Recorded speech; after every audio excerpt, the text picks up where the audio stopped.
Olá, pessoal! Estamos aqui começando mais um Bellicast com a Bárbara Schmidt, nossa super convidada de hoje, que veio diretamente importada da Noruega. Acertei, né? Acertou, exatamente. Isso aí. E dá pra ver, né? Assim, tipo, olha só, o frio que tá fazendo aqui. E olha a criatura, que coisa maravilhosa, de manga curta. É o nosso alto verão, né? Curtindo Norueguês aqui um agora. calorzinho, assim, um solzinho e tudo mais, né? Mas ela tá falando em português, gente, porque ela é daqui, da nossa terra, de Blumenau. Exatamente. Né? Mas peraí, antes da gente começar a falar, deixa eu dizer que senão esse povo da produção que fica ali, ó, do lado de trás da câmera, né? Diz que eu não falei, né? Curte, compartilha, participa do nosso vídeo, que é muito importante pra gente saber como ele tá chegando aí na casa de vocês. Então vamos lá, vamos conversar um pouquinho, né, Bárbara? Isso aí. Vamos lá, vamos entender o que aconteceu na sua cabeça. Primeiro vamos te apresentar um pouco melhor, né? Uhum.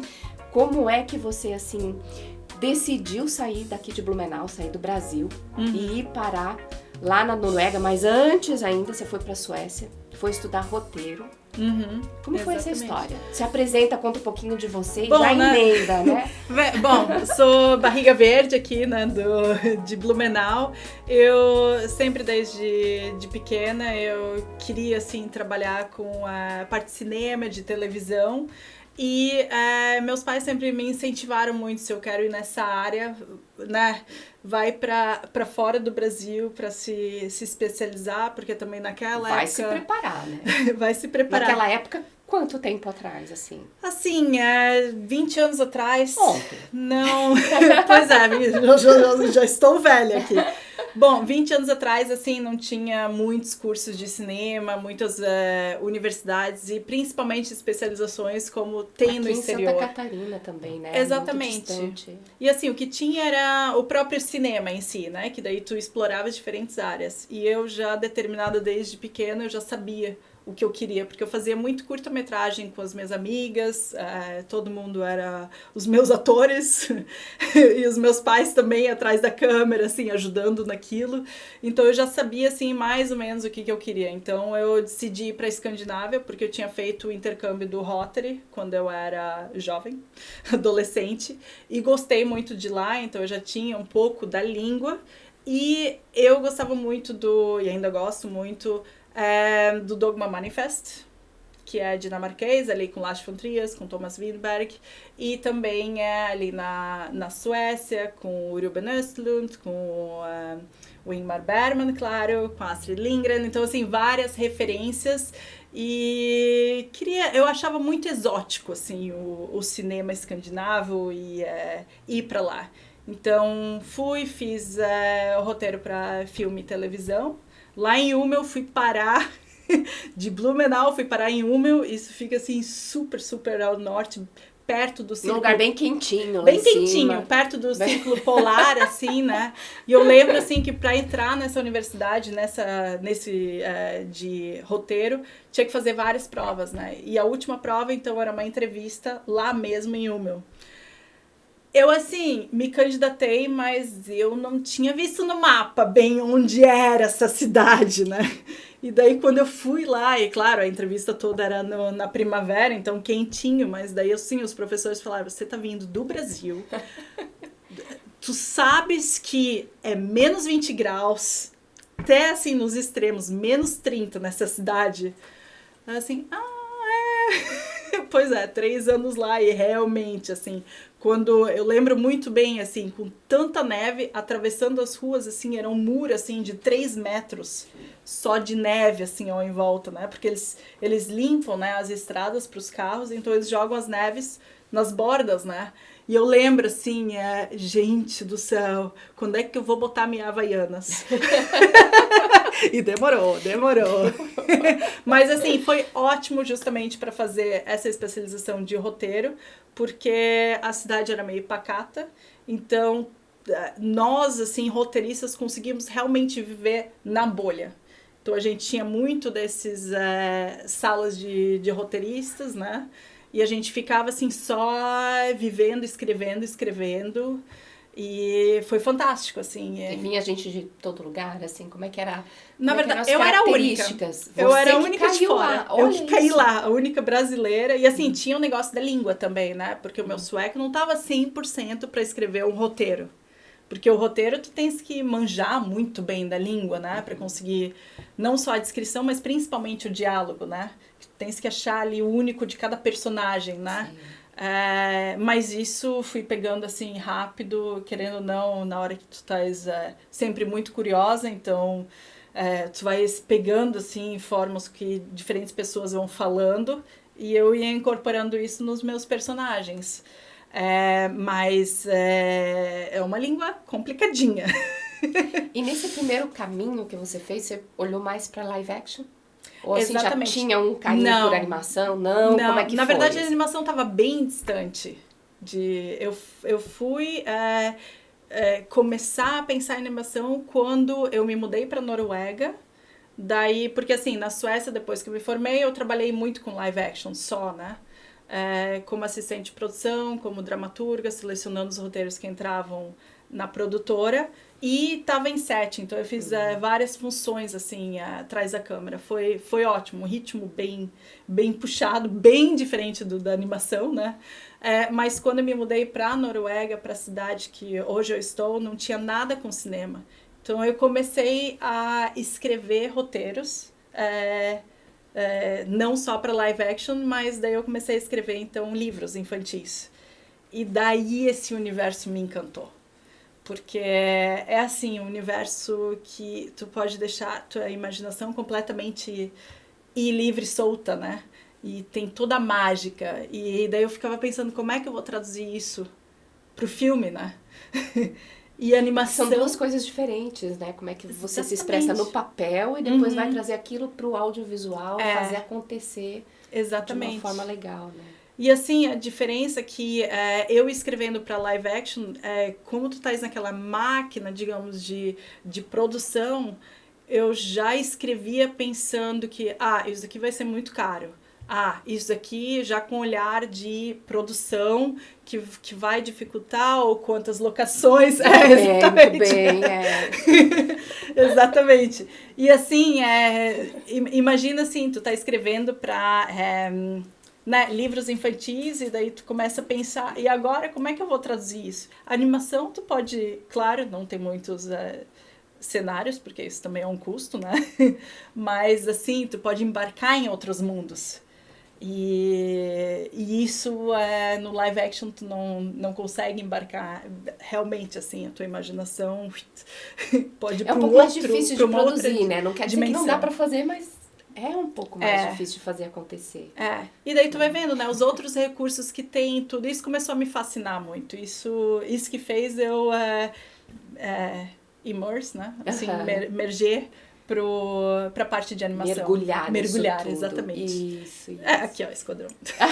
Boa. A gente já tá fazendo propaganda, ó, gente, ó. Mergulhando mesmo, Então, daí, eu trabalhei muito na prefeitura, na parte no departamento cultural, então eu produzi muitos workshops de cinema, produções cinematográficas para as crianças e para os jovens.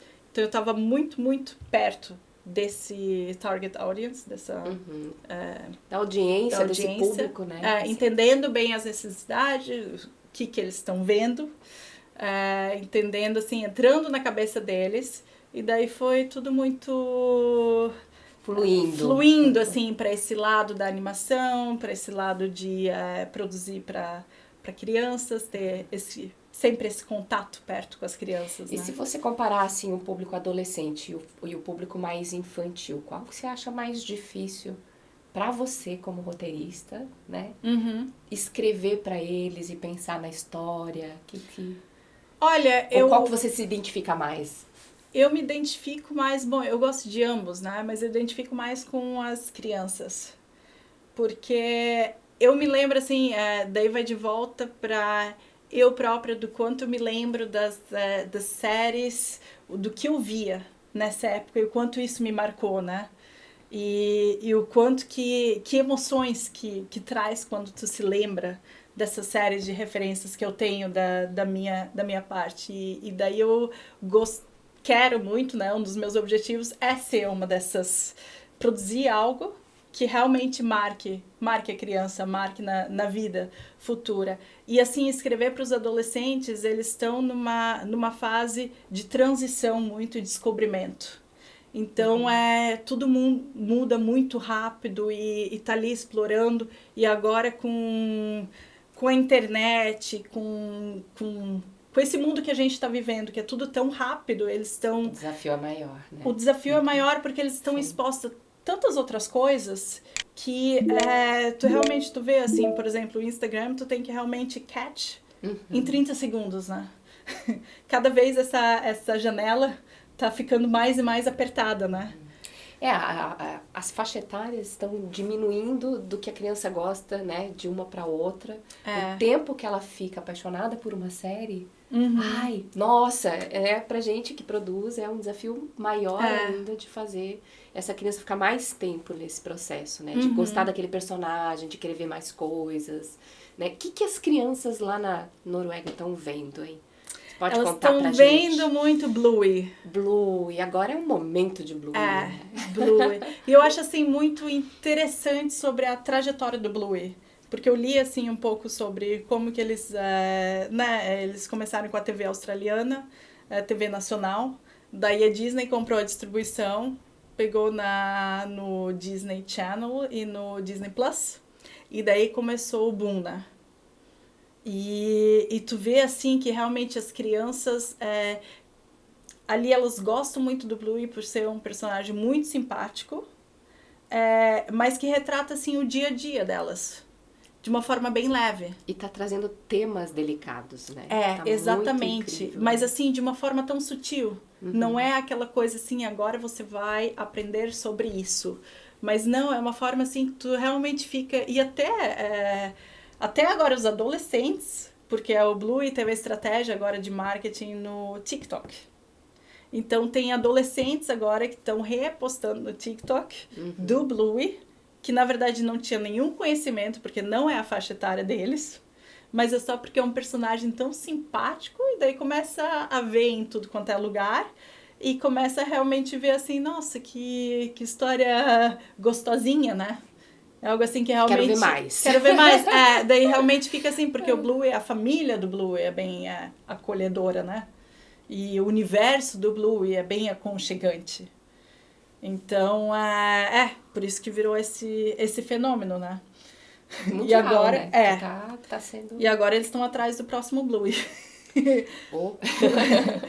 Os broadcasters, né? E como tá... Eu queria que você falasse um pouquinho do seu mestrado, dessa caminhada que você fez até o mestrado, como é que foi esse mergulho, né, em desenvolver uma propriedade, um material transmídia, que a gente conversou um pouquinho, sim, né? Sim.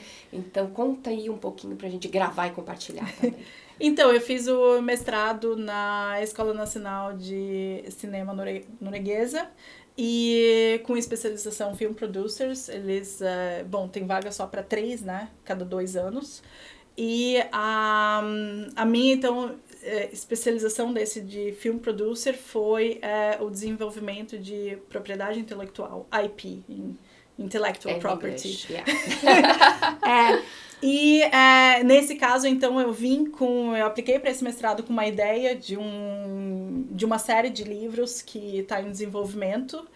E a partir disso, então, eu escrevi um roteiro de TV-série, de animação. E daí nisso eu comecei a explorar, digamos, tu tem o Flywheel da Disney, né? Então tu tem os produtos principais e daí tu começa a ver todos os produtos que tu pode derivar dessa série, né? Então, no caso, eu explorei diversas mídias e produtos e como manter a conexão? PI, né? O pagamento? Não, PI é property, como é que é? Propriedade intelectual, isso, IP. Fico atrapalhada com esses Pode nomes. Falar em inglês mesmo, depois a gente põe na tela também. Intellectual property, como manter o intellectual property conectados e sustentáveis, né, nos outros produtos. E isso daí desenvolvendo a partir de uma ideia, no caso de um produto, usando o método World Building, que é um método, na verdade, que se usa muito quando tu vai criar games.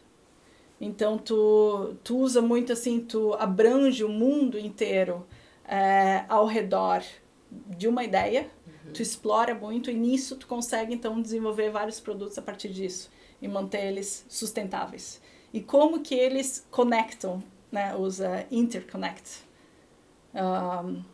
Mas cada um contando um pedacinho diferente da história? Não necessariamente. Por exemplo, eu tenho aqui o livro, conta assim, porque eu fiz toda a timeline, né, a linha de tempo dessa ideia, que se chama Ida and Ed. E daí tem os livros, daí tem a TV-série, daí tem o longa-metragem, daí que são os spin-off, né, no caso. Daí tem todo o produto de publicação, que é, né, audiobooks, que é comic books, activity books, né, o book series. Daí tem toda a parte de YouTube, que é muito importante ter quando está criando content para crianças, porque as crianças exploram, né, o que elas vão ver através do YouTube. E daí tem toda a parte de game, Roblox, game de app. Daí tem toda a parte de live shows, que nisso eu incluo também o Interactive Theater, que o Interactive Theater é a ligação entre o game e a série. Então a gente reusa, porque isso tudo é 3D, então a gente reusa os materiais produzidos na série e no game, no teatro. E daí nisso tudo eu também estudei aqui como é que vai ser o audience, a linha da audiência, como é que eles vão circular por cada produto e como cada produto vai estar audience building, vai estar crescendo a audiência, né? E isso é muito interessante, porque assim, hoje em dia, criando só um produto, todo mundo quer ter a atenção da audiência. Então, criando um produto só, se demorar muito tempo para lançar outra coisa, a audiência já está em outro. Então, como é que a gente vai, né, reter? Assim. Então, assim, criando vários ao mesmo tempo, que nem eu estou fazendo, tu consegue realmente ter um release calendar, que tu consegue ver, ok, minha audiência está aqui, mas claro que a minha audiência é de 5 a 7, então eles estão crescendo. Mas daí se tu estás aqui, pensando também dos personagens como branding, como é que tu vai criar um brand sustentável ao longo de anos? Que nem assim, a gente tem para acompanhar a criança um pouquinho mais de tempo. Um pouquinho mais, e também os pais ali verem logo os personagens, reconhecerem, e daí talvez o irmãozinho, né, já tá ali, já tá co-watching, né, já tá vendo uma outra ali que viu, já reconhece, que nem o Bluey. O Bluey, por que ele tá no TikTok? Né? Na verdade, o TikTok não é a audiência do Bluey, só que é o branding que eles estão criando. Então, a força assim, da marca que exatamente, abriu espaço para... Então, assim, um teenager que vê Bluey, ele não vai consumir o content do Bluey que nem uma criança.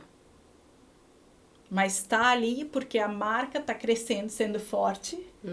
E assim, jovens compram coisinha com a Minnie, que também não é a idade deles.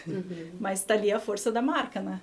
Então, assim, vendo mais a série em si, criando os personagens, mais como uma linha de branding, e como é que tu vai crescer a tua audiência ao longo de vários anos. no tempo, né? E isso você fez isso dentro do mestrado, dentro do meu foi mestrado. A tua dissertação, é isso? Isso. E aí, como isso faz agora para chegar no mercado? Vocês têm essa orientação também? Vocês têm um momento assim de, ok, agora vamos para essa parte de pitching. Como é que a própria universidade orienta os alunos para fazer essa interface com o mercado? Sim, então, uma coisa que eu acho muito interessante ressaltar é que nessa universidade cada aluno ganha um valor da universidade para tu conseguir produzir o teu audiovisual do teu mestrado, que é a tua pesquisa, no caso. Uma chamada, um teaser, exatamente. Assim, eu produzi um trailer. Que eu vi que no trailer eu consegui apresentar muito mais do universo do que de um teaser, no caso, né? Ou um animatic. Então, eu tenho um trailer de 3 minutos, de 3D, de 1 minuto e meio, que mostra bastante dos personagens, mostra diferentes locações, que agora eu também posso reusar isso né, nos outros episódios, que assim mostra como que a gente pensou assim, as diferentes locações. Mas isso, então, cada aluno recebe da universidade um valor X, e daí a gente tem que tentar trabalhar em cima desse budget. E isso é justamente para que depois que tu se forma, tu tens material para ir no pitching. Que daí você já pode também trazer outros profissionais no mercado para você trabalhar junto nesse momento. Você não precisa você produzir, certo? Você já pode ter... Então, assim, justamente por a gente também ter capital da universidade para produzir esse trailer, nós trabalhamos com profissionais. Então, nós decidimos, então, de contratar um diretor profissional, porque nós só somos produtores, não diretores, e é difícil ter diferente. É um pouco diferente. É isso. E é difícil, assim, ter muitos papéis, né? No caso, assim, eu vi que durante esse mestrado, sendo roteirista e sendo produtora, foi bem, bem desgastante para mim, porque é difícil na hora de tomar decisões de produção e tendo que contratar muitos outros freelancers e talentos para essa produção, ao mesmo tempo ter que escrever, reescrever, tá nessa bolha criativa e tá na outra bolha administrativa e logística, foi realmente bem difícil para mim. E tem a banca final também, tem como a estrutura que a gente tem no Brasil, assim, de defesa. Tem a banca, então a gente teve que produzir o material audiovisual, daí depois tem que escrever a dissertação, né? E daí depois tem que ter a banca, que foi 3 horas de banca. Emocionante, gente. Emocionante. Daí eles pedem pra tu se retirar da sala, meia hora, tu voltas, e daí eles falam se tu passou ou não passou. E daí depois ainda tem a apresentação, bem, bem difícil. E daí semana seguinte, daí a apresentação, que daí eles convidam a indústria. Então eles convidam diversos canais de TV, diversos produtores, assim, que são relevantes para o teu projeto. E mais aí tu pode convidar os pais, amigos, para ver, né, no cinema, assim mesmo. Daí todos apresentam. E aí já é um pitching direcionado. Exatamente, Mas assim, tudo que tem antes, eles meio que te encaminham também as pessoas certas. No caso, assim, a animação é tão internacional, também cabe ao aluno buscar os contatos, mas eles também vão meio que, talvez esse contato que eu tenho aqui, vou te botar em reunião, porque pode ser interessante para o teu projeto. Mas assim, durante esse último ano do mestrado, quando eu já tinha o trailer, já estava quase pronto, eu apliquei para um talento europeu de animação, que é Animation Production Days, fica em Stuttgart. E assim, apliquei com Animatic, com alguns, assim, ilustrações que eu tinha do projeto. Tava muito, isso foi em janeiro, quando era a aplicação, e eu não tinha quase nada. Tava muito, no começo. E fui selecionada. Sim, só selecionam 8 talentos europeus, né? E daí isso foi incrível, assim, porque abriu uma oportunidade. Isso foi em abril, então eu pressionei a produção para ter algum material, né, que eu posso mostrar, mas daí eles deram para cada talento 3 minutos de pitch. E daí tinha Disney, Cartoon Network, Netflix e os broadcasters europeus, né? Daí 3 minutos, daí depois speed pitch. Daí depois eles veem quais projetos que interessam, e daí tu senta na mesa e vai. E o speed pitching, conta aí pra gente, assim, speed pitching é de 2 horas? Não, isso 15 eu minutos? acho, se eu não me engano era 15 minutos. Mas esse é muito pitching, é bem legal, 15 minutos bastante. E é ótimo, assim, um dia, se eu não me engano, eu tive 75 reuniões. Muito bom. E no final tu acaba assim que tu vai no repeat daquilo que tu estás falando, porque tu apresenta teu projeto, daí eles já estão, tem que ser tudo tão rápido, né? Em que língua? Isso foi em inglês. Foi em inglês. Porque tinha, né, pessoas de todos os cantos da Europa. Mas também tinha algumas pessoas fora da Europa. Mas mais, assim, era mais na Europa mesmo. Porque o cenário da animação na Europa é que tu tens que coproduzir com outro país, né? Uhum. Assim, eu acho incrível que vocês aqui, né, só produziram sozinhos, só com o Brasil. Porque na Europa, na Noruega, isso realmente não é realidade. A gente estava conversando aqui, gente, um pouquinho antes sobre essa questão de como levantar os dinheiros para fazer isso acontecer, né? Porque a gente fala de valores que são muito grandes para fazer uma produção. E quando a gente fala em valores grandes para o Brasil, quando a gente pensa ainda em exterior, a gente está falando aí de euros, de libras, de dólar, um pouquinho mais ainda, né? Comparando com o Brasil. Por isso que a gente até estava falando sobre a dificuldade do brasileiro de fazer a coprodução, que é justamente fazer os dinheiros conversarem, porque 1 milhão pra gente de reais é uma coisa. Agora, 1 milhão de dólares, aí você parte de um inicial de série de 5 milhões de reais. Então, fazer isso casar é um desafio extra, né? Fazer tudo funcionar. E cada país tem suas demandas, né? Os seus requerimentos também. Que daí, quanto mais países que entram na coprodução, mais requerimentos vão. E o budget aumenta também, né? Por um lado, isso é riquíssimo, né? Porque você tem uma possibilidade, assim, de trazer vários conhecimentos para uma obra, vários inputs, uma coisa muito legal. Por outro lado, fazer esse casamento funcionar... Mas, assim, pensando na Transmédia, isso é só positivo. Porque daí, quanto mais países, querendo ou não, tu estás em coprodução, isso quer dizer que nesses países da coprodução tu tens que ter o canal deles, né? O broadcasters. Não, já tá absorvendo um pouquinho daquela cultura, né? Exatamente. Você tá puxando um pouquinho daquela cultura, já colocando isso na obra. Então, querendo ou não, tu sabes que o teu produto vai estar sendo lançado nesses países. Isso é certo. E que ali tu tens audiência. Então, assim, pensando nessa forma já do IP development logo do começo, tu já começa a desenhar os outros produtos junto com a audiência de onde vai estar sendo lançado. Então, não fica só limitado num país, assim. Para mim, a Noruega é um país muito pequeno. Imagina, Noruega não dá nem o tamanho de São Paulo. Quando a gente pensa o Brasil é enorme. 6, são 7 vários. milhões. A gente pensa, são vários países dentro de um país único, né? A Europa é muito pequena, né? Em dimensão, assim, do Brasil. Então, assim, se tu pensa 6 milhões habitantes da Noruega, quantos deles são crianças? Quantos deles são da faixa etária 5, 7 anos? Então, Sim. É muito pouco, né? E para fazer viabilizar, realmente precisa dessas forças de coprodução para isso acontecer, né? Mas é um casamento, né? Porque a animação longo realmente prazo. É longo prazo.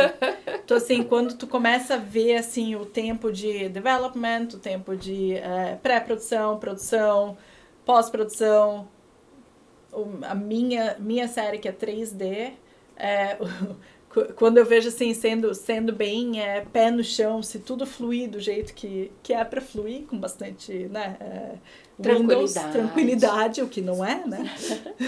Tá, eu queria saber quantos episódios de quantos minutos você pensou para esse primeiro formato da série? Para uma primeira temporada, assim, você chegou a fazer esse...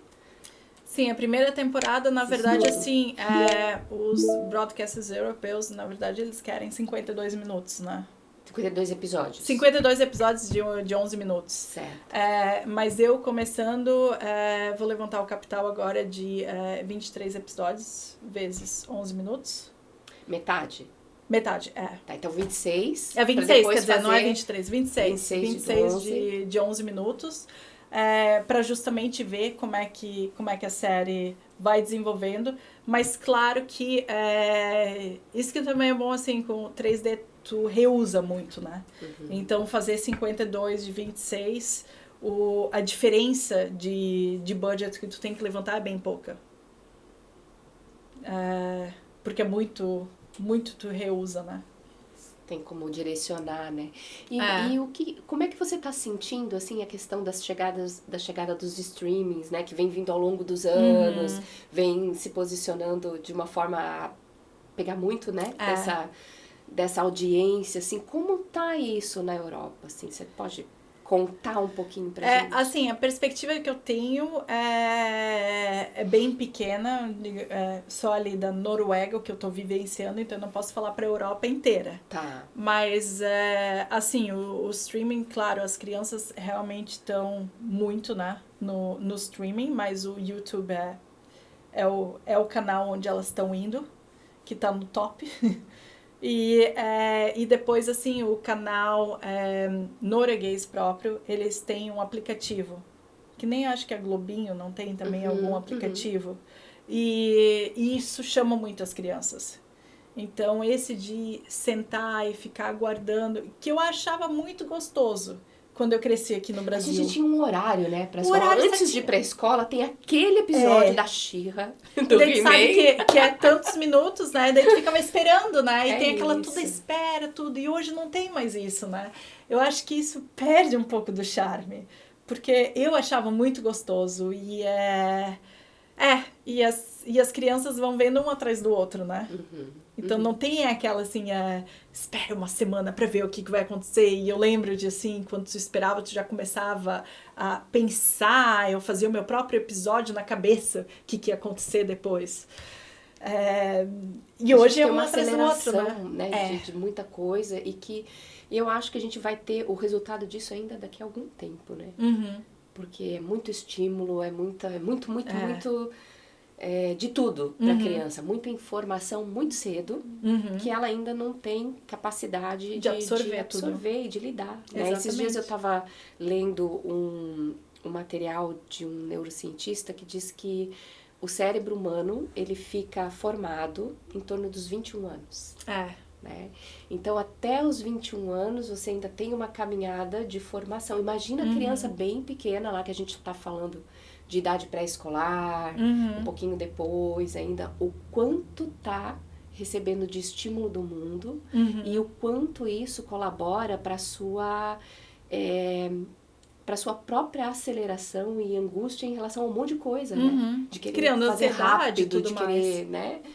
Fazer as coisas acontecerem numa velocidade que, gente, o dia só tem 24 horas. Não, e tu vê assim, isso eu vejo muito, eu não tenho crianças, mas eu vejo muito assim com as outras crianças, né, em relação dos pais com as outras crianças, dos que eu tenho observado, que estão no meu entorno, eles não deixam a criança entediar. Então a criança faz uma atividade, brinca ali, 15 minutos e enjoou.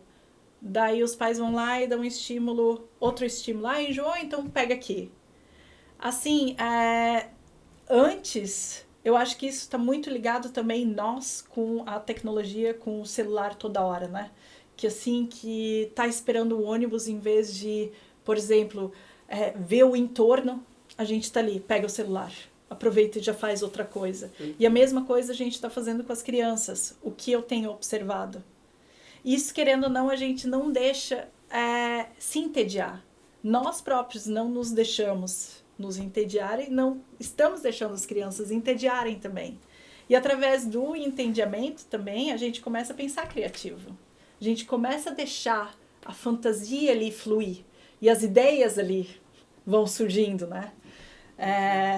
E eu acho, assim, que é bem interessante, assim, porque... Imagina ser presa numa sala só com papel e uma caneta. Exatamente. Né? O quanto que pode sair de ideias, o quanto pode criar de um mundo novo e contar as suas próprias histórias para fazer aquele universo ser legal. Porque as crianças né? são criativas, são cheias ali de imaginação. Quando eu encontro as crianças, eu tento, assim, instigar, né?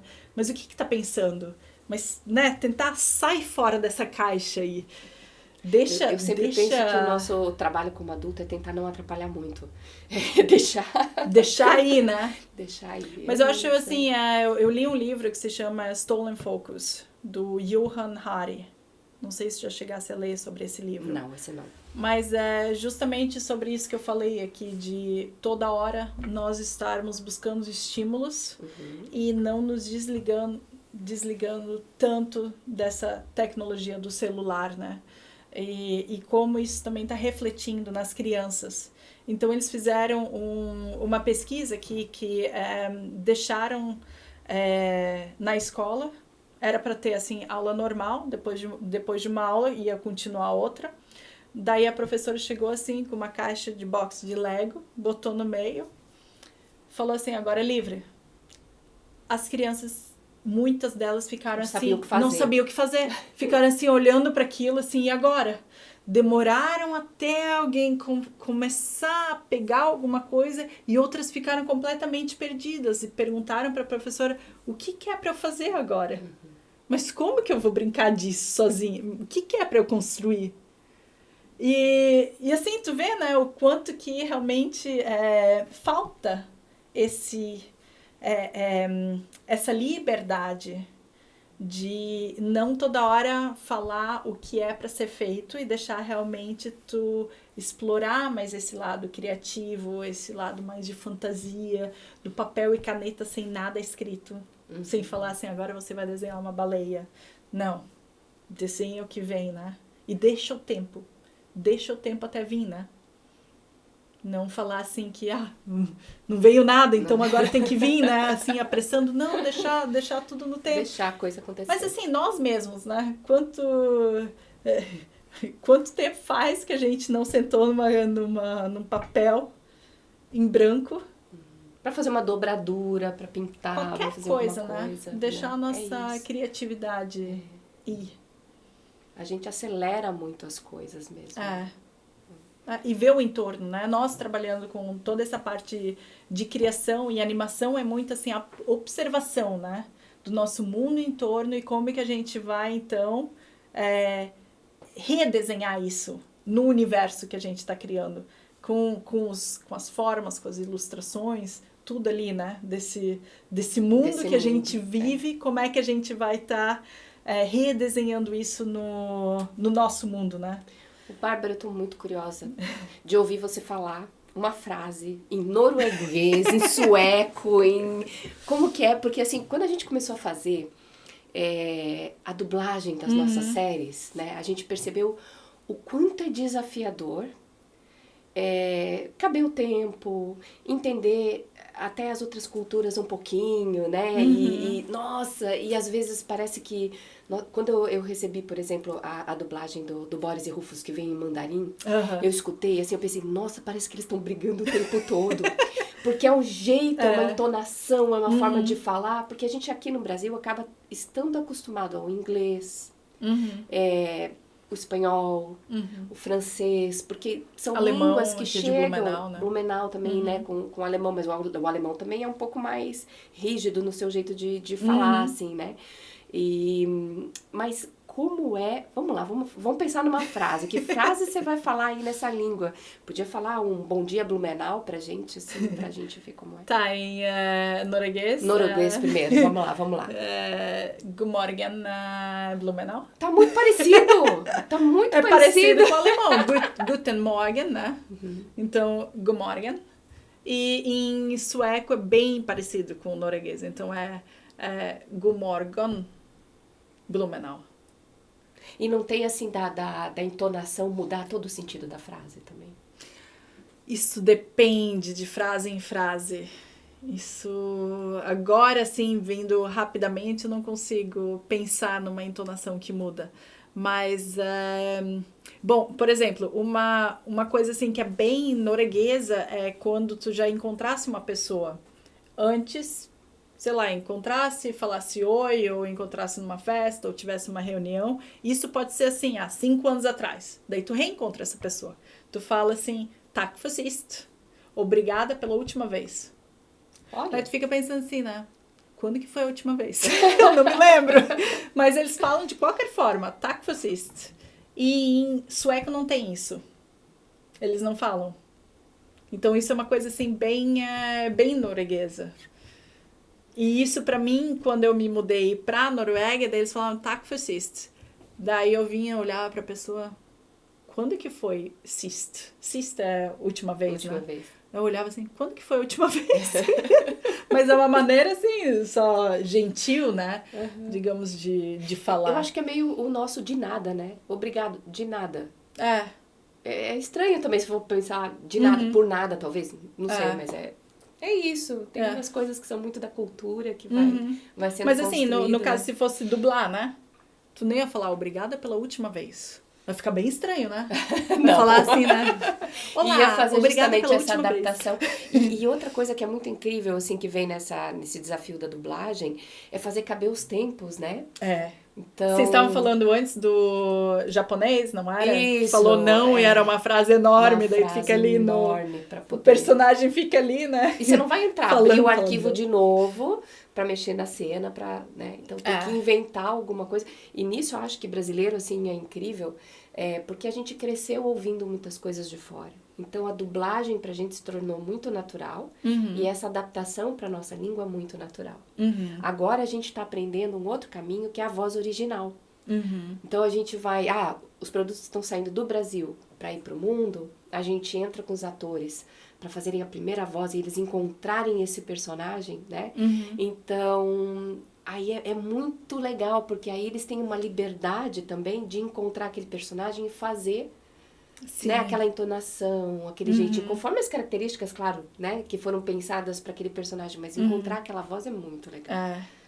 Assim, a Alemanha trabalha com dublagem há muitos anos, né? E eles têm alguns atores X, por exemplo, Brad Pitt, Julia Roberts, outros atores grandes, eles têm ator de dublagem especialmente só pra fazer aquele personagem. Que aquela pessoa pessoa. Então, assim, tu sabe que isso cria, né? Querendo ou não, o público ali que tá... vínculo, porque acostuma com aquela voz. Exatamente.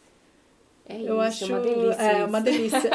Não, mas é um mundo incrível. Ai, Bárbara, obrigada por você ter vindo. Muito obrigada. Vindo conversar um pouco com a gente, contar um pouco dessas experiências todas pra gente entender que a gente tem um pouquinho de Brasil, nossa, em cada cantinho longe do mundo, né?